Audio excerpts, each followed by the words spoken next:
Hey, welcome to The Explainer. Today, we're jumping into a really powerful text that asks some pretty tough questions about what belief looks like in our world.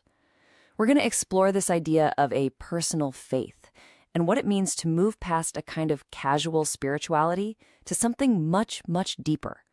Let's dive in. So let me just start with a question that might hit a little close to home. Is your faith a hobby?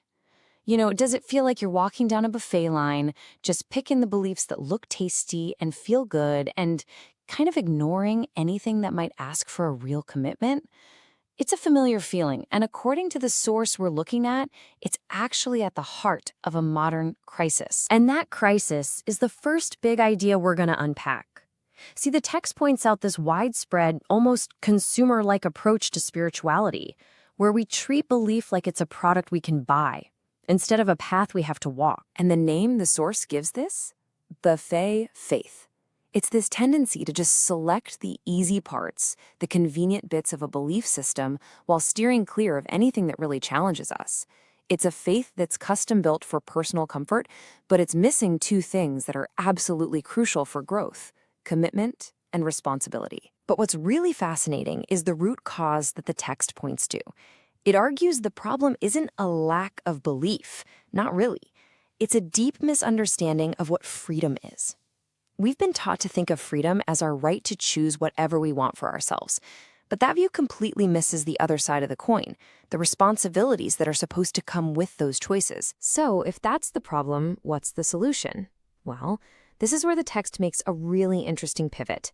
It says, to find the answer, we need to stop focusing on the idea of faith for a second, and instead get a much deeper understanding of what it means to be a person.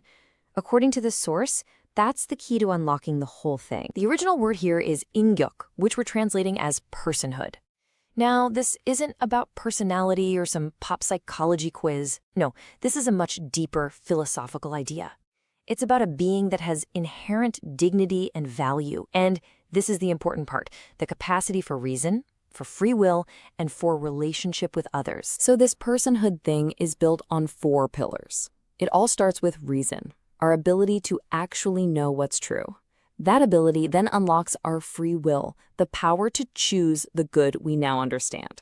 But that choice isn't free of consequence. It comes with responsibility, our duty to answer for our actions. And all of this culminates in the final pillar, relationship. The fundamental truth that we are not islands. We're made for connection with other people. And this right here, this is the heart of it. Our choices aren't just things we do that then disappear. No, every single choice we make is an act of self-creation.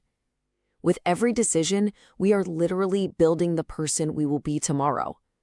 So our responsibility isn't just about what we owe to others, it's about what we owe to the person we are meant to become. So if we're building ourselves, what's the blueprint? What's the model for perfect personhood in perfect relationship?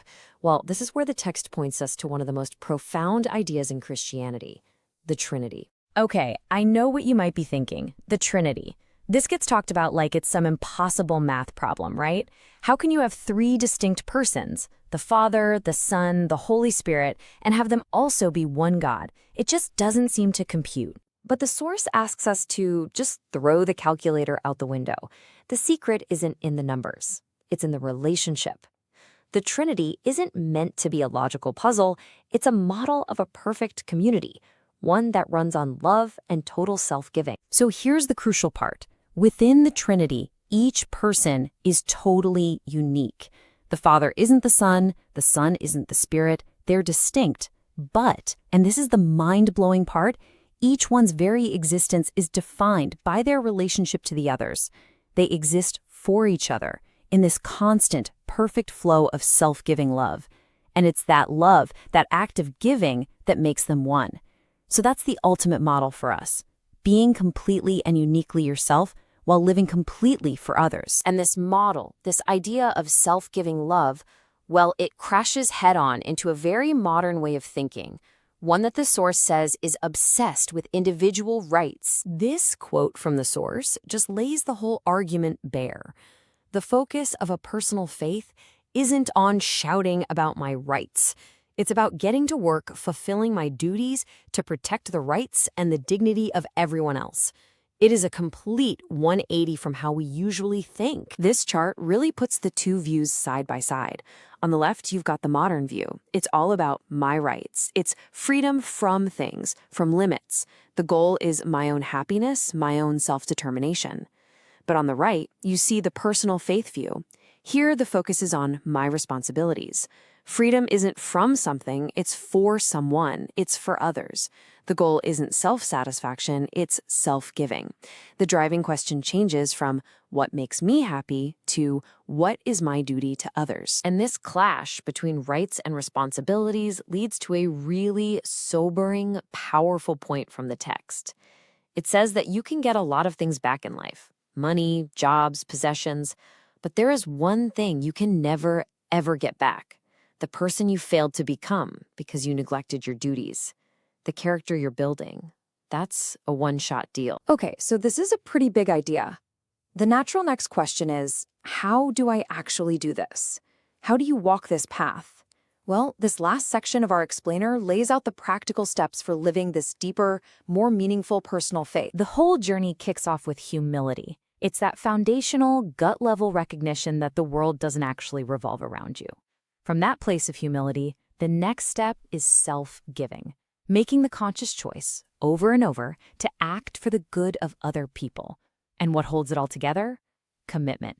That's the grit to follow through, to keep your promises and fulfill your duties, especially when it's tough and nobody's watching. And that brings us to the ultimate point from this text.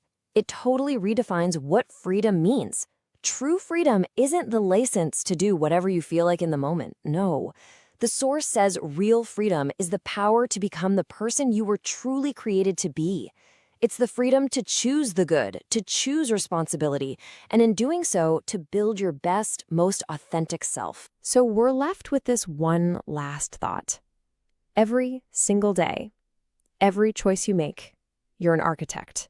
You are literally building the person you will wake up as tomorrow. So the real question isn't just about what you believe. It's what and who are you choosing to build today? Thanks for joining us for The Explainer.